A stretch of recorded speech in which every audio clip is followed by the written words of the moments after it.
We are back for the 28th interview episode of Home Mat Advantage, and today we have a very special interview, once again from Mason Beckman. Today he interviews Jordan Cutler, a Lehigh star, and in this interview they cover a lot from Jordan's beginnings all the way through them being teammates at Lehigh and Jordan's plans for the future. I hope you guys enjoy this interview. All right, let's let it roll. So, you're a New Jersey native, Sparta, New Jersey, if I remember correctly. Just kind of talk about, I know you've been in wrestling your whole life. Talk about how you got into it, man, and who it was that got you into it and what those early years were like. Yeah, sure. I'd say the main reason I got into the sport, obviously, is my dad. He grew up wrestling. He grew up, playing soccer. I followed in the same path as him. Ended up choosing wrestling over soccer, and he went to Ohio State, wrestled. He was a couple times state champ in Maryland. Went on to Ohio State. He wrestled for a few years. He kind of was just battling injuries the whole time. He had two major knee reconstruction surgeries, and kind of just had to hang up the shoes early. So, from a young age, I just remember him introducing me to the sport. He never really put pressure on me to, I'll say, you're definitely got to wrestle. I really want you to wrestle, blah, blah, blah. It was more so just like, kind of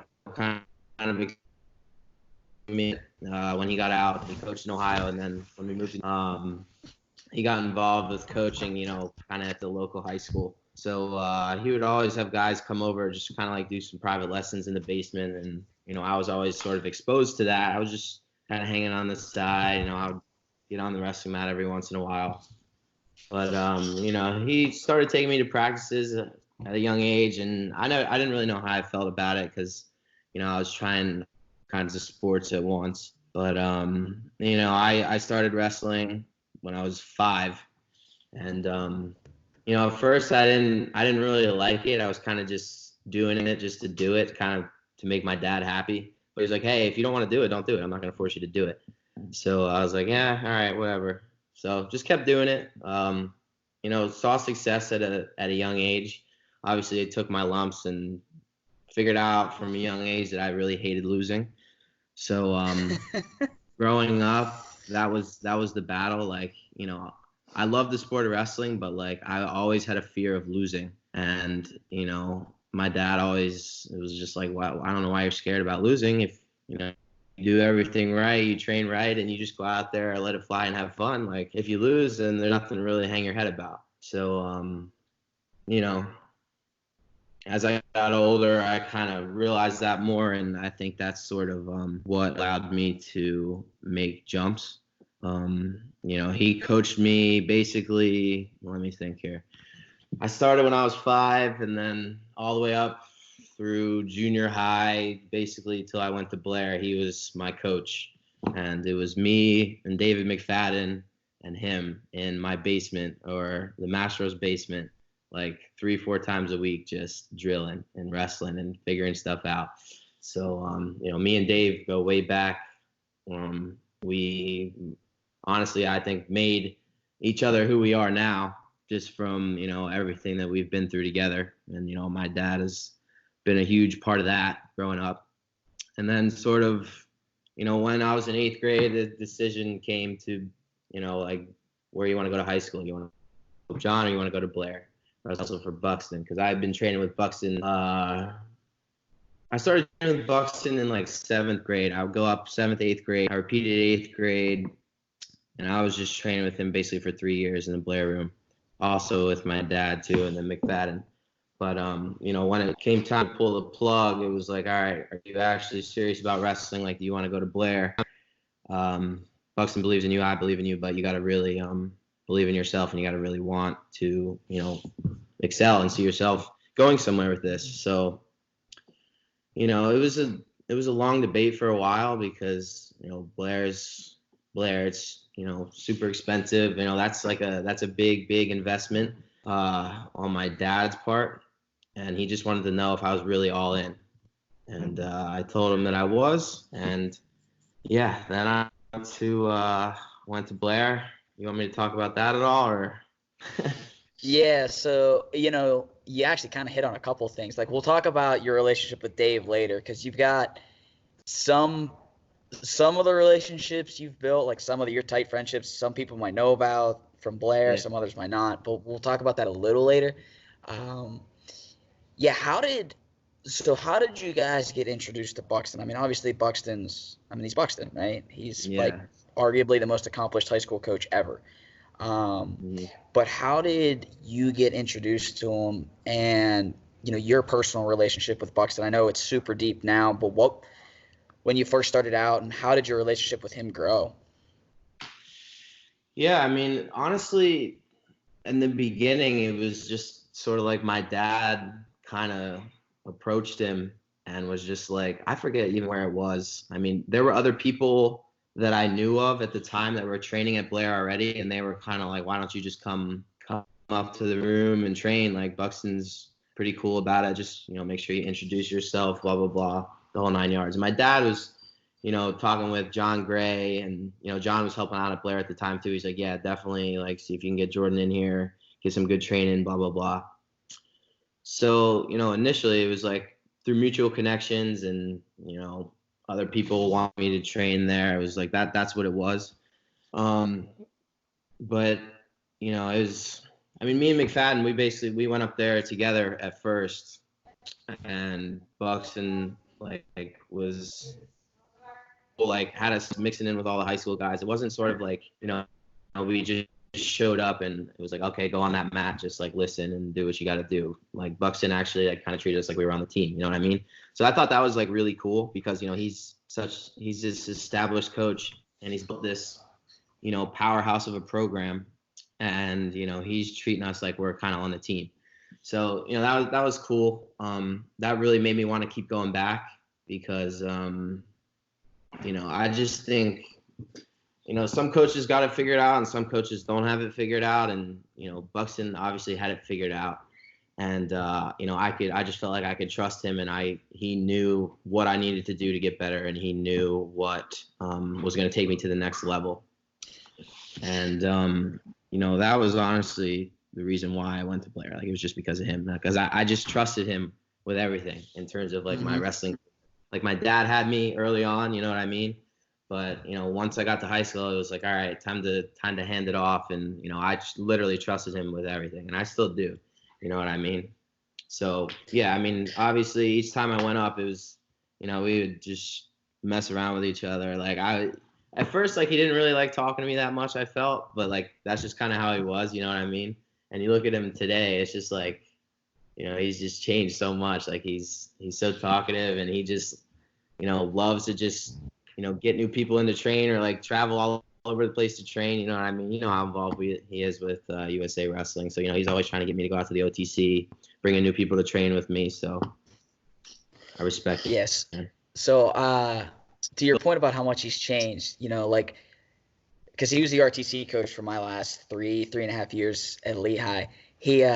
Nate Brown used to call him Pappy because he was like the crazy grandpa in the room. Exactly. So I gotta ask, everybody that spent like, I mean, you spent way more time with Buxton than I did, obviously, but everybody that spent like serious time around Buxton has a few crazy Buxton stories. Oh yeah. You gotta give me one. Dude, okay. All right, I'll give you one. Dude, I got a lot, man. It's ridiculous. Probably some of the stuff I probably can't even say on camera, but That's what I mean. yeah, so okay, I'll give you one. So I was a freshman at Blair. I weighed like 100 pounds, right? And we always used to do these preseason duels, like these Blair duel things, and they were like legit. All these club teams would come, a bunch of teams from Jersey, PA. I mean, you probably heard, you probably might even wrestle them, who knows? But yeah, so there's just this preseason thing, and all these tough teams would come. I was a little freshman, wrestling 106 that year, and I literally think I won I think we had 5 matches. I literally think I won like one of them, and they were all like super close too. You know what I mean? It was like by a point. Like some of them were OT, whatever. So, I get done with that day, and I'm just really mad, and just I'm not having anything. And Buxton like comes up to me at the end. He's like, "We got some work to do, but you're gonna be all right." And he's like, "What are you doing tomorrow?" This was on like a Saturday, and he's asking me like, "What are you doing on Sunday? Like, what's going on?" I was like, "Nothing. Like, I just go home and just hang out. Like, what else am I gonna do?" He's like, "All right, I want you here at 6 a.m." I was like, "What?" He's like, "Yeah, we're gonna watch film and we're gonna go over some stuff." I was like, "All right, whatever." So yeah, fast forward to the next day, I go in. It's like 6 a.m. and there was a huge TV in the wrestling room. We're sitting there. Pulls up all my matches and just starts breaking down some technique. And then he's like, "You know what? This is just too much right now. We're gonna focus on one thing: moving your feet. You don't move your feet at all in neutral. Like people are shooting on you, you're just moving it away and they're hitting the other leg. So you gotta learn how to down block." So, he's playing all these different videos. He's saying, blah blah blah, move your feet. He's like, "All right, I'm done with this." So he walks back into like the music room, comes out. He has this like 20-foot long plastic pole. And he goes, "All right, the best way to do this is just to do it. So get in your stance." So I get in my stance and he starts whacking the crap out of my legs with this plastic pole. He's like, "All right, you better move your feet or I'm going to smack the crap out of your legs." So he just starts like whipping me. And, that's honestly like, that's literally how right then and there, I learned how to down block, like move 2 feet away, get back. Oh, my God. Literally, it was like a 20 and just smacking the crap out of me. He's like, "Yeah, move both feet and you won't get hit. Move both feet and you won't get." So yeah, I mean, that was literally like my first competition at Blair in the preseason. Next morning at 6 a.m. All right, here's a 20-foot long plastic pole. I'm gonna smack the crap out of your legs. Move them. And that's how I learned how to down block. Amazing. And then he was doing the same thing to Maddie like next week. Me and Frank both had the same problem of moving our feet. So like literally every day after practice, the pole would just sit in the room and he would pick it up and we would take turns and he would just smack this like welts, everything, lines all over the legs. It was ridiculous. But yeah, I could say I'm pretty good at down blocking now, so that's all right. Yeah, you definitely learn quickly with Buxton. Like I remember, oh man, all sorts of different stuff. Like I remember all the stuff he had us do with bands after practice in college that I just hated and they were so miserable. And I think part of what made it worse is that like Buxton's always in such a good mood while he does it too, and you're miserable. He's laughing the whole time. Yeah. So, you go through your Blair years, man, and you guys had I got to believe you won national titles in your time, as a team. You were teammates with guys like Matty Ace, like Joey McKenna. Talk about just some of like I know you won 2 prep titles, you won the Beast and all that stuff, but just some of the highlights from you and your teams and your teammates and your years at Blair. Yeah, my years at Blair were pretty interesting. My first year, I mean, I think we were number 1 in the country 3 out of my 4 years there. My first year, I was just a little boy, and some of these 106 pounders were dropping from like 120. I weighed like 100 pounds soaking wet. So a lot of that year, honestly, was just like a lot of development for me. And, sort of like seeing how all these elite guys on the team train and how they compete, like that was pretty eye-opening to me. I remember like literally like Ironman, I think I went like 1 and 2. And then at Beast, I ended up taking like 6th. So there was a big jump, like improvement there. And then after Beast, I didn't lose another match until the next season. Like I went undefeated the rest of the year, won preps, went to Cadet World Team Trials, won that. And then, that's that. I mean, I hit a huge growth spurt after that and weighed like 130. But, that year specifically, like I think there's 14 weights in high school. I think we had 12 national prep champs. Like just, it was insane. Like the lineup was just ridiculous. And, like that year was like huge for me because, we won everything, and, guys were winning Ironman titles, Beast titles, like prep titles, going undefeated on the year. You know what I mean? Like that was just sort of expected. That wasn't anything out of the ordinary. People were doing that every season. And, I felt like, like I really just looked at myself. I was like, what do I got to do to be like that? Then the next year, my sophomore year, they wanted me to wrestle 6 again. I was weighing like 130, 135.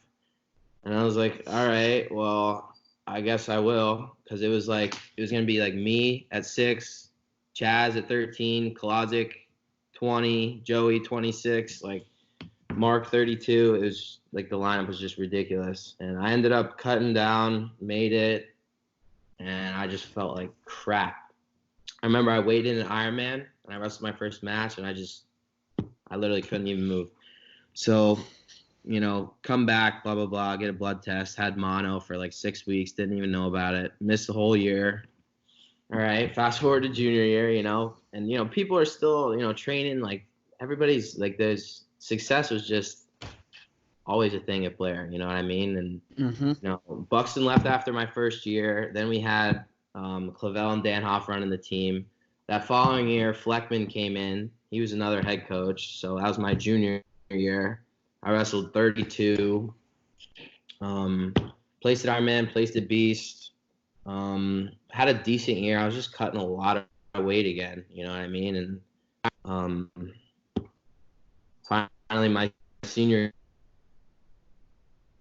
year, like 60, I'm going to wrestle. Not really going to cut weight. Focus on getting better, blah, blah, blah.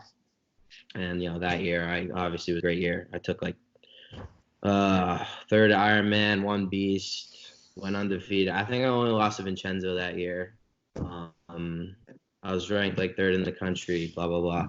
So, you're saying talk about all these, successes. Like success was just an ongoing thing at Blair. You know what I mean? People expected to win. People expected to get better. If you had a loss, it was like, okay, what are you going to do to avenge that loss? How are you going to get better from it?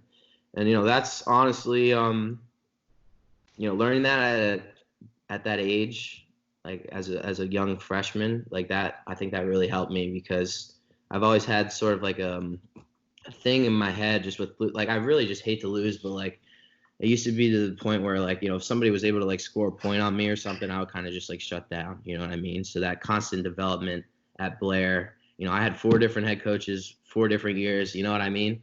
So there's like a lot of adversity, but at the same time, you got to thrive under adversity. Like that's what's going to make you grow. So I mean, obviously I had a good high school career. I wouldn't say it was exceptional, but it really prepared me for Lehigh and college. Like college, that's who cares about what you did in high school, honestly. Now, like I'm a 5th year senior and I'm like, who cares? Like I won a Beast title my senior year. I don't think people probably don't even remember that, honestly. You know what I mean? I mean, it's cool to like reminisce on it and all, but like, college is the epitome. Like you want to be All-American. You want to be a national champ. You know what I mean? So, all those years at Blair, that really just, I feel like prepared me, and seeing all these people like wanting to succeed is just, that really just drove me. And that honestly, just really set me up for Lehigh. Yeah, so I mean that's an easy transition into what I was going to ask about next.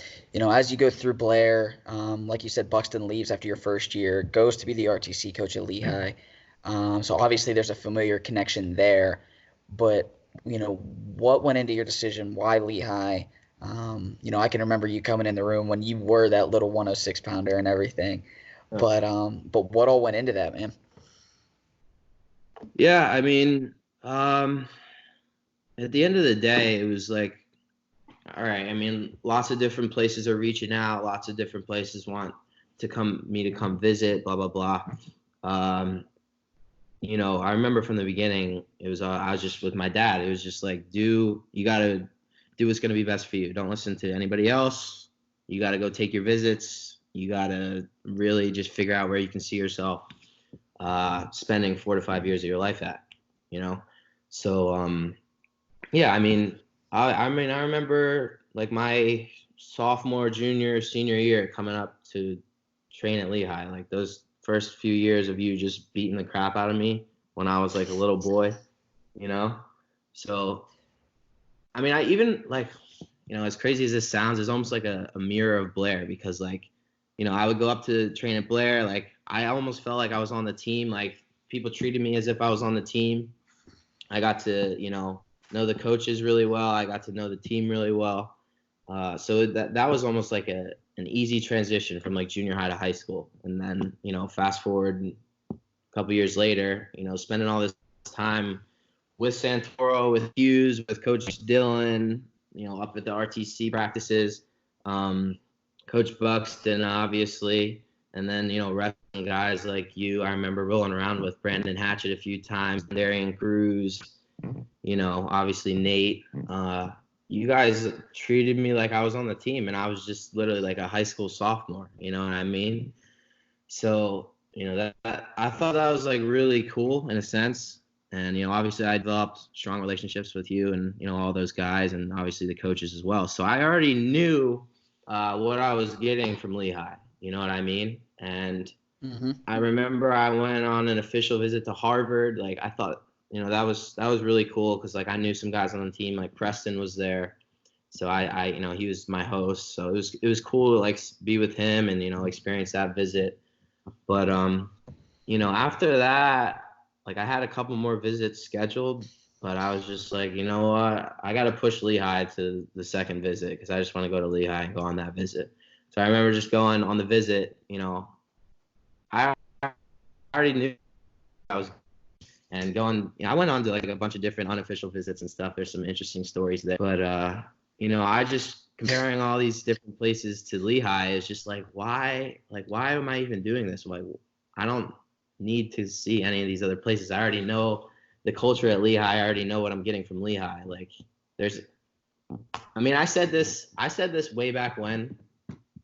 I literally told myself, I remember sitting in my room. I was like, the Lehigh coaches are just, there's nobody else like them. You're not going to get a set of people that care about you more as a person than a wrestler. You know what I mean? So many of these programs bring people in, run them through the grinder of wrestling, and then when you're done, it's like, okay, like, good luck, or, you're going to stick around and train, right? You know what I mean?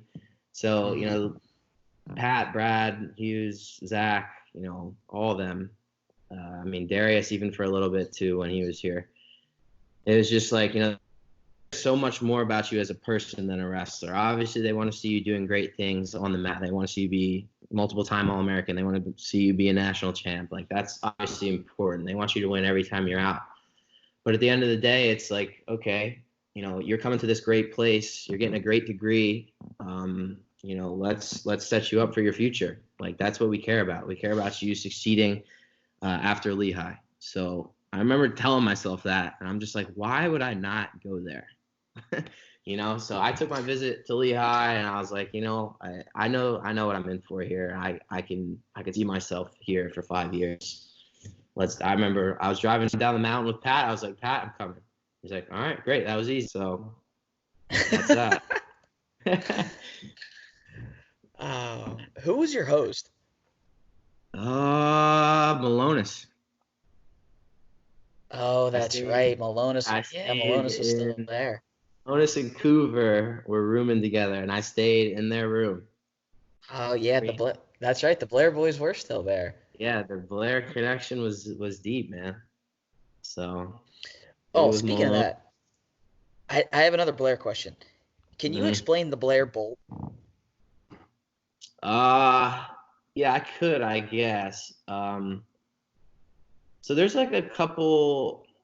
I think there's like a myth sort of around this. You could ask Buxton about it. I think like he kind of sort of started that tradition. That's what people say. I don't know.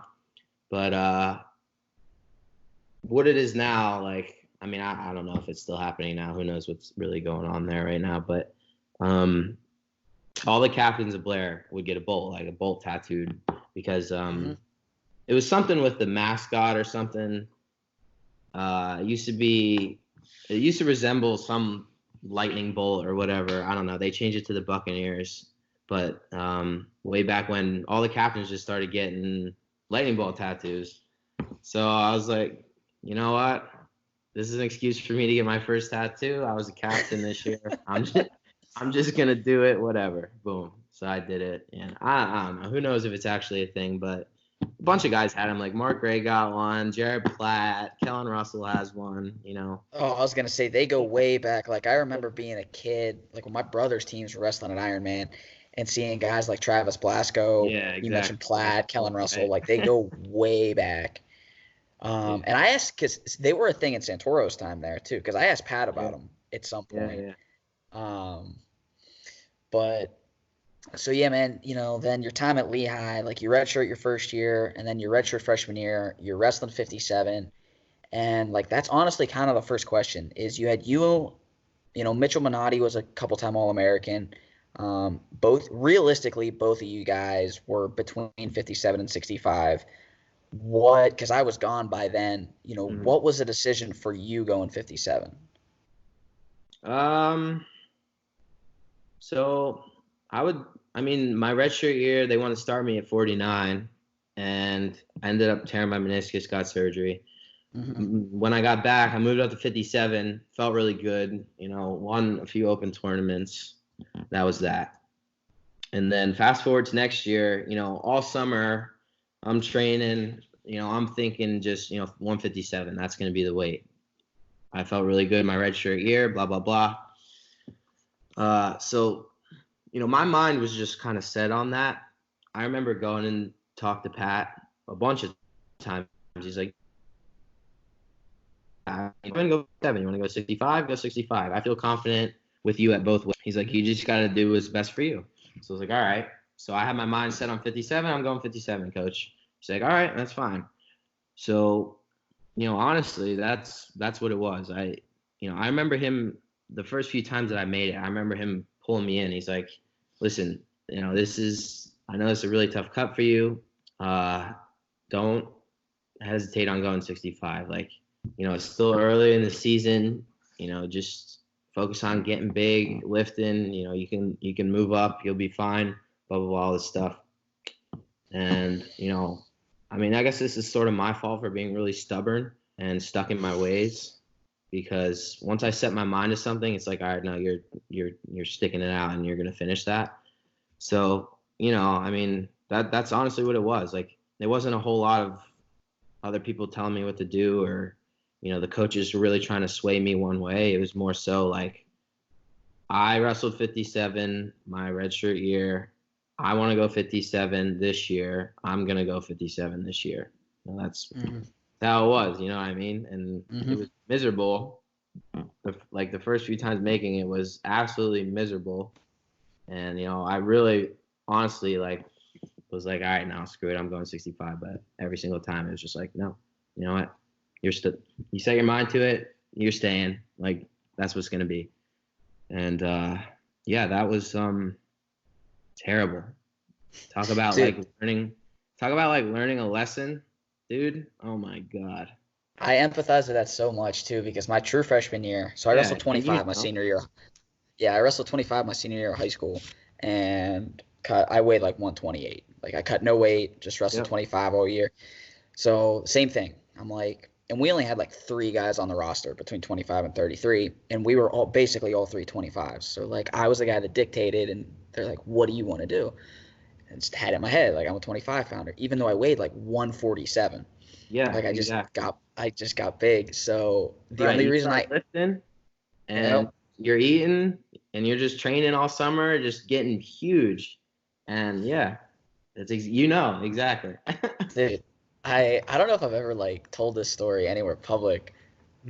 You've heard the story of how I ended up at 33 at Midlands. We came back. The last time I wrestled 25 was the last duel of the first semester.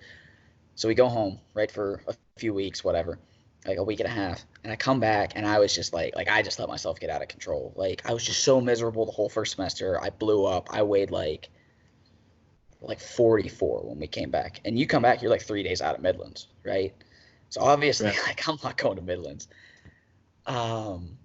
So I come back and like I actually dodged the first weight check. I got myself out of the locker room. I ducked the first one. they got me the second one, and I was like, I was like 37 by then, I think. And Hughes and Pat were like, all right, well, what do you want to do? And I was like, and I'm like still so stubborn. I'm like, I'm a 25 pounder. They're like, all right, we'll just go up into the room. We'll talk about it. We'll figure it out. After that practice, or like, I think that was the morning practice. After the afternoon practice, Pat was like, he's like, I think I'm going to move you up. You know, you're still going to travel to Midlands with us. You'll just work out like twice every day and blah, blah, blah. Right. So I'm like, all right, you know, call my dad, tell him all this stuff.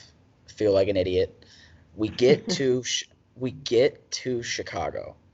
We are at baggage claim in O'Hare, and little did I know, Pat had already had me entered in the tournament at 33. Like this whole time.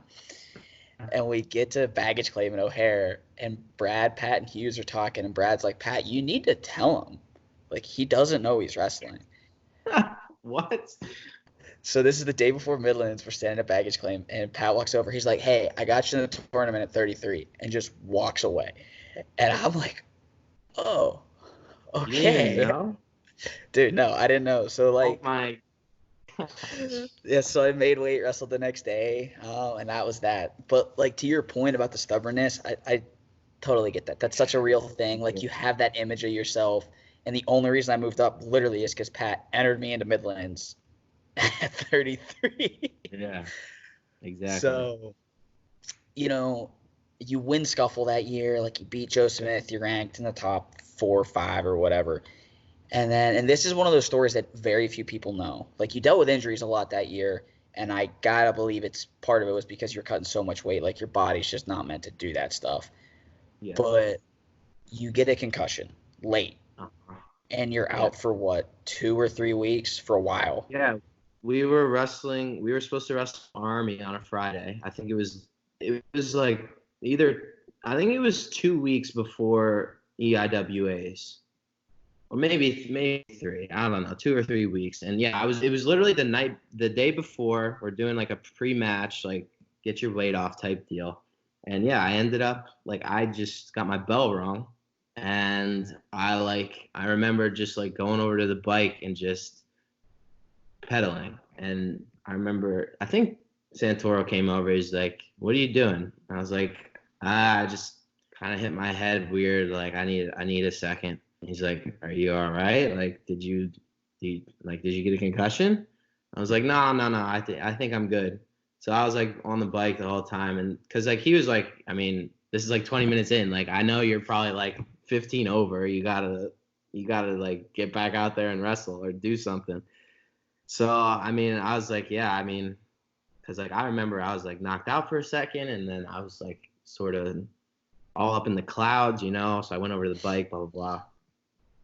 Yeah, they ended up pulling the plug. I got a concussion, and then there was like 2 weeks where I was just like, I would go to class, and I would just have to be like in my room, like doing work, you know what I mean? So like no lifts, no wrestling, no conditioning, nothing. And we're talking like, you know, I would be wrestling probably twice a day. I would run probably for like 15, 30 minutes after each workout. You know what I mean?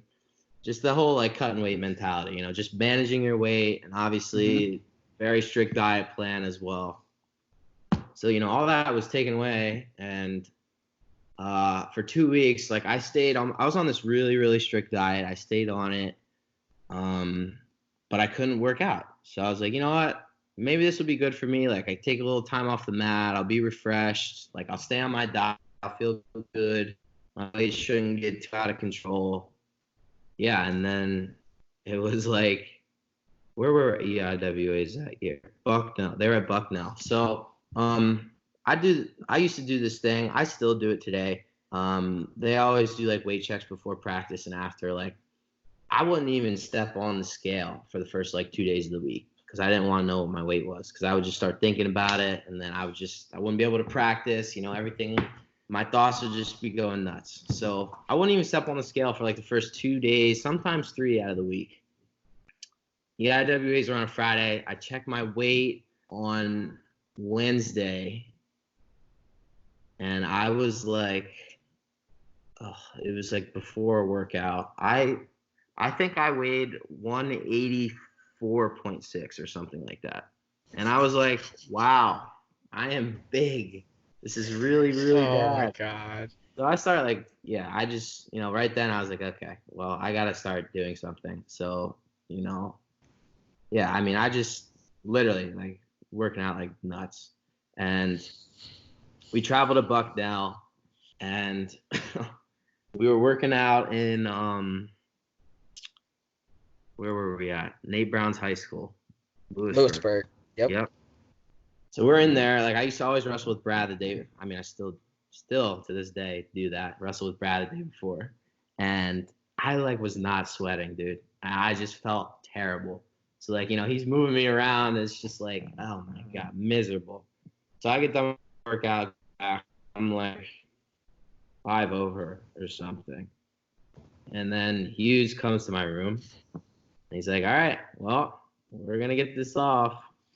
So yeah, all night down on the treadmill on the bike with Hughes down there, blah blah blah. I mean, this was like going on and on for hours, and I just like wasn't sweating, and my body was just like cramping up. The whole deal. And it's like 4 a.m. and I'm like up in my room, and literally I just like everything was just, all right, you are. I was like I was like 1.6 over or something. He's like, how much do you normally float? I'm like, bro, honestly, most like when I'm sucked out, probably like 0.6 to 0.8.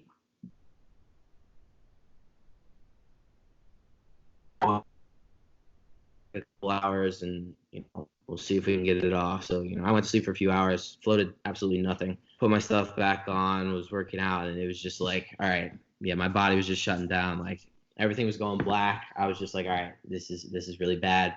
Pat comes in, he's like, all right, Jack was there, like Pat, all the coaches, they were like, all right, at some point we got to just, this kid's health is the most important thing. You know what I mean? As much as it's going to suck, like you can't do this. Like you're not going to wrestle.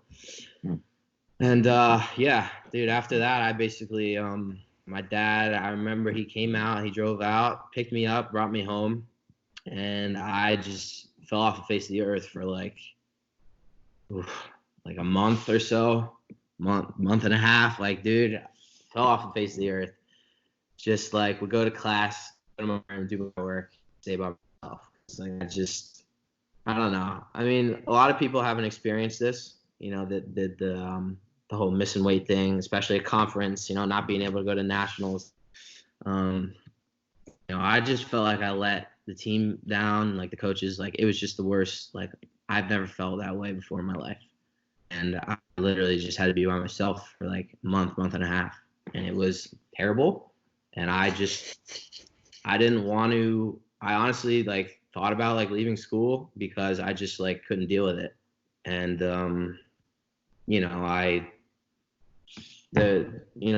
people were there for me when I needed them, but that's what got me through, honestly, like just people being there for me, like some of my teammates, my family, the coaches. I remember Pat brought me in like when they got back from me at WAs. He's like, hey, I know this is not ideal, and it really is for me. I can't imagine what it feels like for you, but there's still guys training for nationals, and we need you in the room making them better to get them ready. So he said, I'm going to put this behind me. This is in the past. Like, I'm going to look forward now. Like, we got to get you better, and we're going to need you for the next few years. So let's put this behind us. It's going to be really tough right now, but we need you up there. So that was that. I mean, I was still training with the guys, and I was just by myself for a lot, just really coming to just trying to like relax, because it was a bad, I was in a dark place, man, like real dark, and it was not good, but again, people are there for you. Like you need, that's why I picked Lehigh, like you got that support system. People are always going to be there checking on you. So I thank God for my teammates and my family, Yeah, believe me, I remember. Oh yeah, I'm sure you do, bro. Like Um, that's yeah, I mean we all go through it in one way or another. So right. the next year you move up to 74, and there was a whole conversation about 65 or 74 that year too, right? Uh-huh. Right. Oh yeah. So you I go mean, yeah. 74. Oh, go ahead. No, no. Go ahead. I was gonna say, so you go 74, and it was so funny too, because like for those of us that saw you before you started cutting weight at 57, like we knew you were that big anyway. So the whole country saw, number one, that you were actually a 74 pounder the whole time. And for the first time, really, since your senior year of high school, you were able to just feel good and wrestle. Mm. So that year, the next year, you All American both years, just go through those 2 years, what it was like to finally be up at 74, just what all of that was like. Yeah. I mean, well, this is the best decision I've ever made in my life, bro. Honestly. Um, yeah. I mean, originally I was like, all right, I'm gonna go 65 this year. That's gonna be that. Blah blah blah. And Pat was like, listen, dude. Uh, I don't want you getting anything stuck in your head about what you're gonna do or not. Um, I want you to do what's gonna be the best thing for you, and I think the best thing for you is gonna be going 174. And I was like, all right, well, Price is kind of already there. Like he's around the 12, you know. How exactly am I supposed to bring this up with him?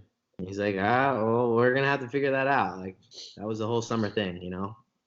And it was literally like a 900-pound elephant.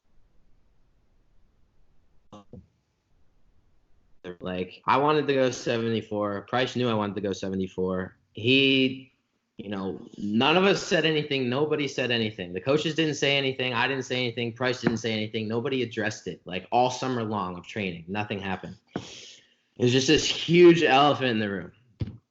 And yeah, I don't even think I like wrestled with Price at all that summer. Like didn't even touch him, like because we didn't know like what was gonna happen, you know. And then finally in the fall, I was just like, screw it. I think I literally like texted him. I was like, bro, what do you want to do this year? He's like, I don't know. What do you want to do? And I was like, well, I'm gonna be completely honest. I think I should go 74. He's like, all right, well, I mean, I guess I can maybe go 84. I'm not really sure. So I remember we both went into Pat's office and he was talking to us. He's like, I think this is going to be good for both of you, honestly, because I guess Price was sucking a lot of weight to get down to 74 that year because he was at 65. That was a really big cut for him. Then he went up to 74, still pretty hard to get down. And obviously my whole situation. And Pat was like, honestly, I think this is going to be really good for both of you. You're going to be able to focus on getting stronger. You're going to be able to focus on, your technique, getting better every day. Let's just start you guys up at 74 and 84, and we'll wrestle Buck now, and then we'll go to Journeyman. And if we want to make adjustments after Journeyman, we'll do that. So that's what we did. Both did very well at Journeyman, and he was like, all right, I think this is it. I think this is what we want to do. And me and Price were like, yep, this is definitely what we want to do.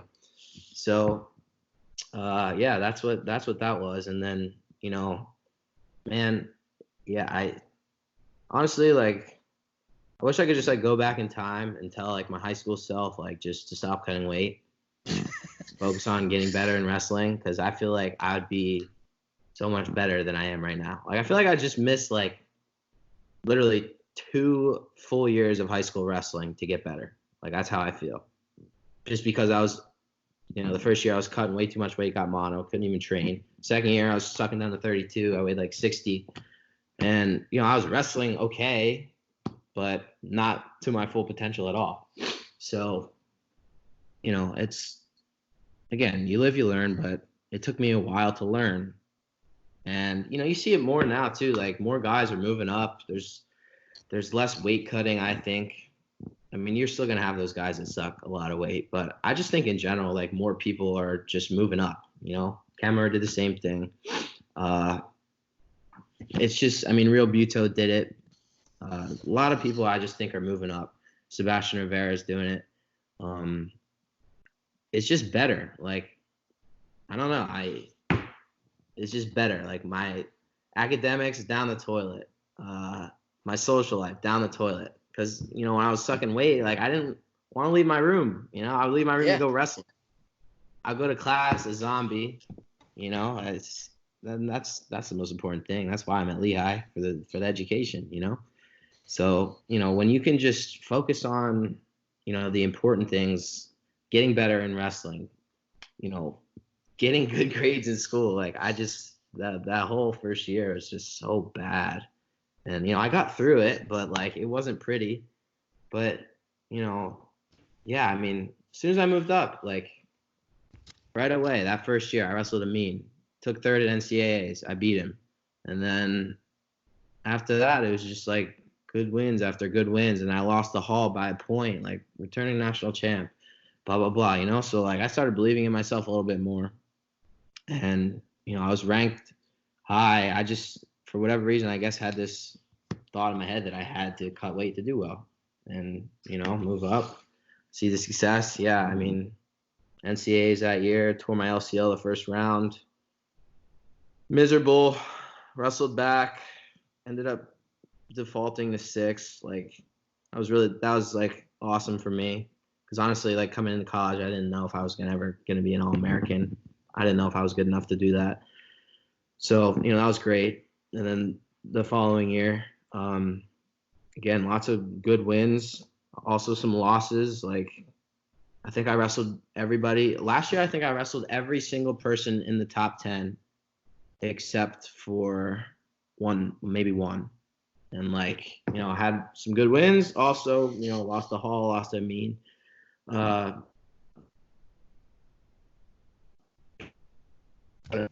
He packs the schedule for that reason. Like you want to wrestle really good guys to get prepared for March. So, I was ready for March. Lost a heartbreaker in the quarters and like quadruple overtime. Wrestling back. Ended up wrestling McFadden, and I forget the position that we were in, but ended up like just shredding some tendon in my ankle, and that was that. And I just was like, all right, like got the most of it. Like I'm on the podium now, but like let's just like finish off. Like let's get 7th, and we'll get ready for next year. Got 7th. Took time to just like lift and train in the off season. And coming into this year, I just felt like better than I ever have, honestly. It's weird to say that because like I'm a 5th year and it's like, oh, like you're supposed to be really old and done. But just did everything right this summer, did everything right in the fall. Just did everything right throughout the year. I just felt, I mean, I had an injury earlier on, but like I just felt like everything was happening this year, everything was happening. And obviously I lost the Hall early on, but like that match sort of opened my eyes because I never really took a shot on him before. I took a shot on him, I took him down, got in again, should have finished, but like, that was eye opening. And the rest of the year I just was dominant. I felt like nobody was really touching me. The IWAs, I felt great, and got that 3rd team title. That was great. And then I was ready to go win nationals. Like I was ready to do it. Still ready to do it. Like I feel like I should still be there doing it, but obviously there's other plans in the works, and I gotta kind of deal with that. Yeah, what were the last couple of weeks? So the time between EIWAs and what would have been NCAAs, with just like things continuing to escalate with the virus and everything. What was that like on the inside? Yeah, I mean, honestly, like everyone went from 0 to 100 really, really fast, like unbelievably fast, because we had EIWAs, that was fine. Like that was just the track of me. That was a stone of me to being a national champ. You know what I mean? EIWAs, win it. Okay, let's move on. Everything was fine. Everything was in place. I was ready to go do what I needed to do. And, after EIWAs, there's more talk about the virus. I remember I had to go into Vasily's because I had to get this like note, and he started telling me, he's like, yeah. Well, wait, hang on. Real quick, for those who don't know, Dr. Vasily is a nationwide leading dermatologist in the Lehigh Valley who does a lot of stuff with Lehigh wrestling. So anyway, continue. Yeah. So he's the man, our skin checks, anything pops up on the team, you know, he's there for us. The absolute man. So yeah, I go to his office, like I had to get a note. And he he starts talking to me about like conference tournaments, like always starts talking about wrestling. I love it. It's so funny. And he's like, yeah, I really think this is gonna be your year, blah blah blah. And then he starts talking about the virus. He's like, yeah, shit happens, blah blah blah. Was telling me all about like his friend who's a scientist over in China, and he's telling me all these like weird, like he's like, oh, people with glasses are less likely to get it because virus can actually enter through your eyes and all this like crazy stuff. So I was like, oh yeah, like wow, that's crazy. And he's like, yeah, but it's gonna be really interesting to see what happens these next few weeks. So he's like, I'm thinking it's gonna be a no spectator event at nationals, which is gonna be weird for you guys, but that's what I'm thinking it's gonna be. So I was like, oh, there's no way. I was like, we're wrestling in the Vikings football stadium. I don't even know. Probably holds like 70,000 seats or whatever. There's probably 70,000 seats in there. And you're telling me there's going to be no one there? Like, just family? Like, I was just like, okay, whatever. I mean, as long as the tournament's still on, like, I'll do what I got to do, And then literally the next day, it was like, yeah, the NCAA made a statement. No spectators. I'm like, are you kidding? Like, is this for real? So then, it's just like, I'm like, all right, well, I guess how many tickets do I get for family? Because so many different people had bought tickets to come out to Minnesota to watch me this year. All right, I gotta find all this stuff out, and then I don't know. I forget. It was before it actually got canceled. Everything got canceled. I forget what it was. Might have been like honestly the NHL that day. I think they were like, all right, NHL season done. It was the NBA. The NBA got postponed. Oh, that's what it was? Yeah. I think that was the day before. Yeah. The NBA went first. So the NBA is gone. I was like, what the? So I was like, all right, this is ridiculous. I literally remember I called my dad, and he's like, yeah, I mean, I don't really know how this is going to unfold, but I bet you that because the next day it was supposed to be all like the basketball conference tournaments. He's like, I bet you that if they cancel all those basketball conference tournaments that you guys are going to be done. He's like, we'll just have to wait and see.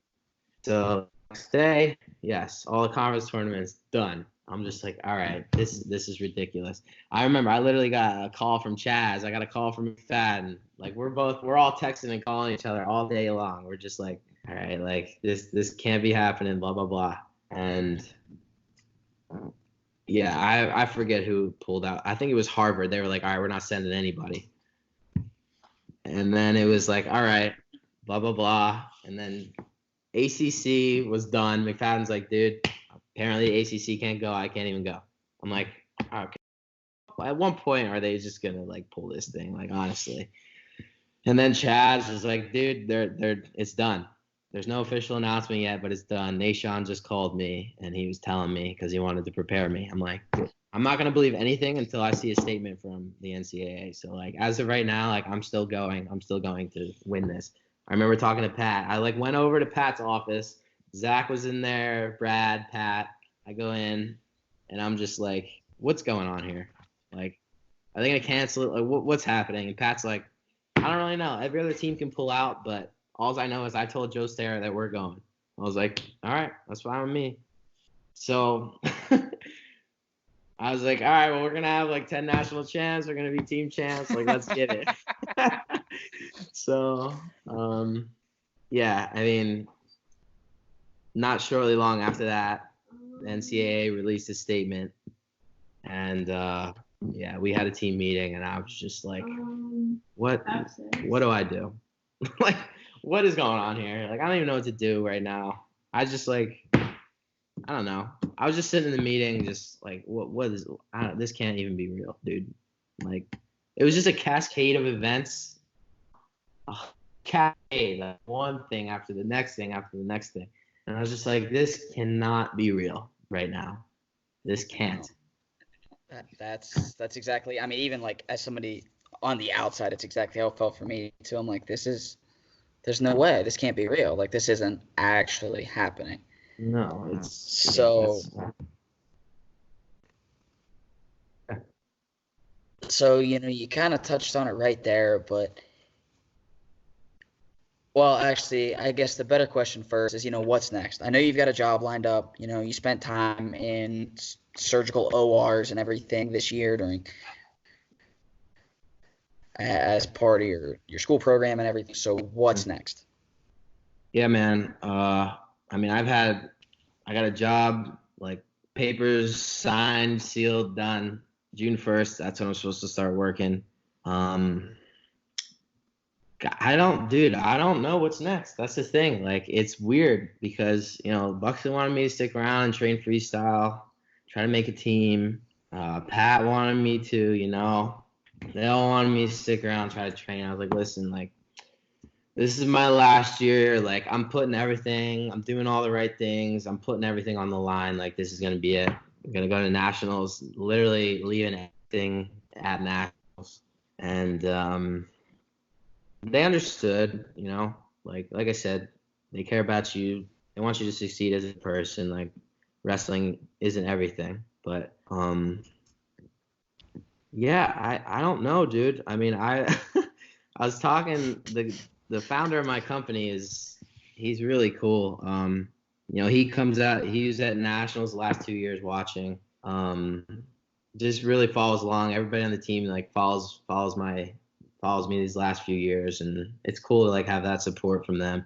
And I remember I was talking to Zito, he's the founder, and he's like, yeah, so like, what are you gonna do now?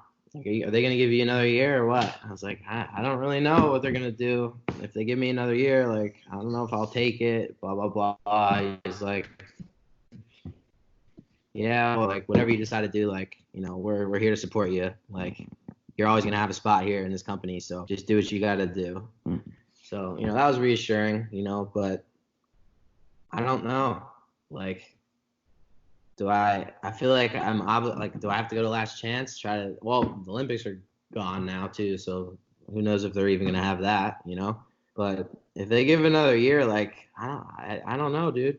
I don't know if I'll take it. Like, how is that gonna be structured? Like, we had the whole season, we missed one tournament, the most important tournament, and they're just gonna give me a whole nother year back. Like, that'd be pretty cool, but like at the same time, it's just like I said, literally, like, I had everything on the line this year. You know what I mean? I did everything right, trained really hard, like, felt as good as I was gonna feel, but like, I don't know if I could see myself doing it another whole year. Like, Mm-hmm. at some point, like, wrestling has been part of my life for as long as I can remember, but like, at some point, you gotta turn that page. You gotta go on to the next thing in life. And that's providing for yourself, providing 100%. for your family. You have other goals in life, right? And I got, I've had set goals my whole life. I got other goals that I want to accomplish in the work world. But like, I don't know. Like, are they gonna give a year? Like, do I take it? Like, I don't know. There's so many questions. I can't even imagine, man. But I will say this, walking away with a bachelor's in behavioral neuroscience, a master's in engineering, and Yeah, as a two-time All-American, that's not bad. it's not bad, That's but it could have been a little bit better. it's I know, and like that's the thing. That's that curse, right? It's the Yeah. way you're always gonna look at it, like I was actually just talking to Tyler Nauman, who made the national semis twice, is a buddy of mine. He helps coach, we coach together. And he's like, man, he just watched the first semi he lost was to Montel Mary, and he's like, that's the first time I've ever watched that match. And he's like, I was like finally starting to be at peace with it, and now like I can't sleep. You always think about right, like you always think about the what ifs. Like I Dude, personally, yeah. I've never watched a single one of the matches I lost at the national tournament. So Me like either. it's that curse. It's no, dude, it's that blessing and curse that we all have that like that makes that gives you the drive to be able to get 2 degrees from such a great school while doing everything that you've done on the mat and everything and being such a good leader and everything else. Um, and to kind of parlay that, one of the things that I've noticed is that people like that, like we all kind of stick together. Like a lot of us are attracted to one another, and you have had people like that in your life from the jump. Like you and Mhm. McFadden grew up together. You've had Chaz, you've had Joey McKenna, um, for anybody that wouldn't pick up on that, Chaz is Chaz Tucker, the Cornell 133. But just you got to talk about your relationship with McFadden. Like the picture of you two laughing on the podium last year is like one of my all-time favorites. Yeah. But I mean, you guys like grew up close to each other and everything. So how did that friendship develop? Yeah, man. Literally, I was like, I don't know, dude. I think I honestly met him just like, because I used to be on all these like New Jersey travel teams. We would go to like Wildwood, Virginia, all these different duels. You get like 10 matches, like ridiculous kids to wrestle. Like, he was always on a lot of my teams, and literally, I got to know him. Like he's one of my buddies, like on the teams, and I just remember like his dad like coming up to my dad and is like, how about we just get the boys together and they just train, like let's do it. And my dad was like, I'm in, let's do it. So, dude, I mean, literally, like, I don't even remember when that started, but it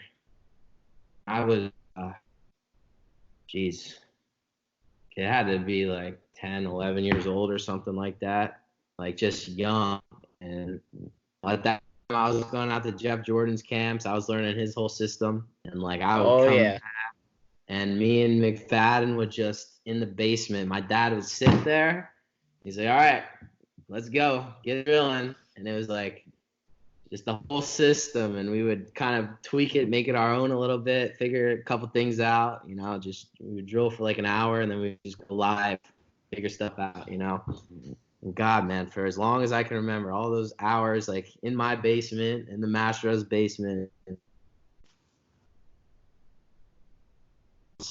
man, like Dave's gonna be my boy for life, like we've been through so much together, and like last year, I wrestled him here at Grace, like ended up beating him, like that was like the weirdest freaking thing for me.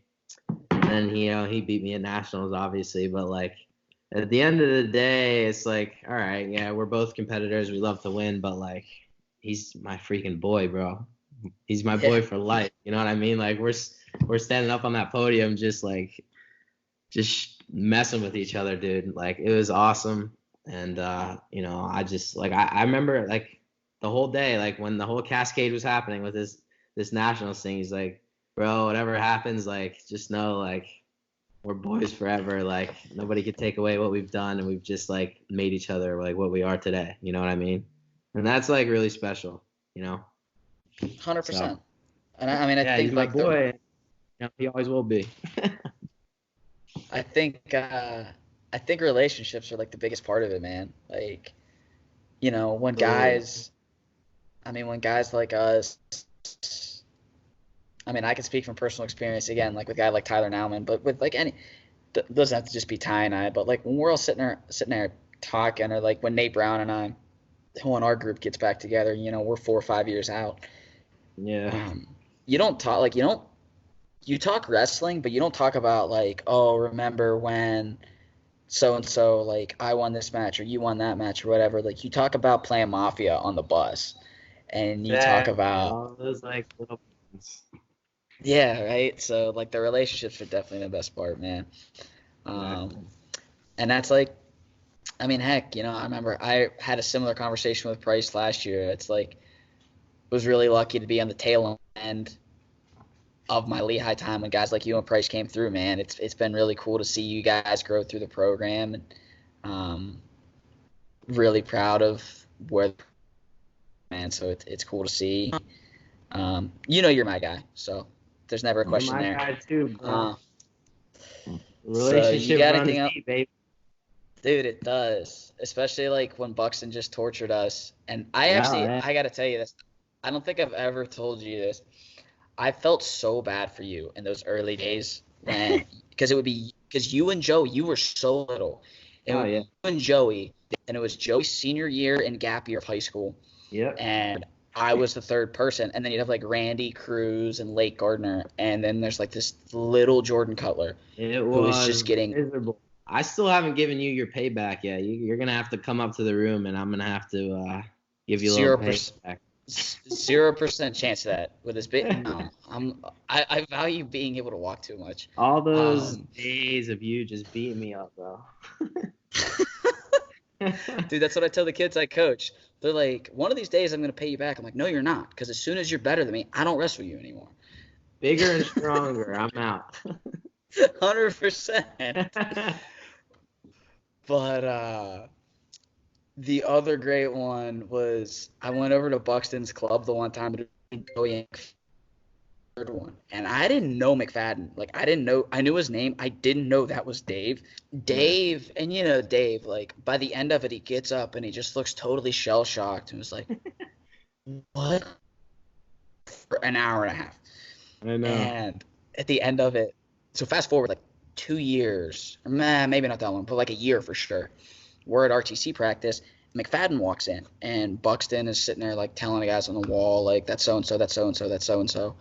And he says that's McFadden. He's like, yeah, he's ranked like whatever, and he won this and this. I'm like, wait, that's who that is? I was like, isn't that the kid that was like? I was like, isn't that the kid that? He goes, that you and Joey abused? Yeah. Yeah.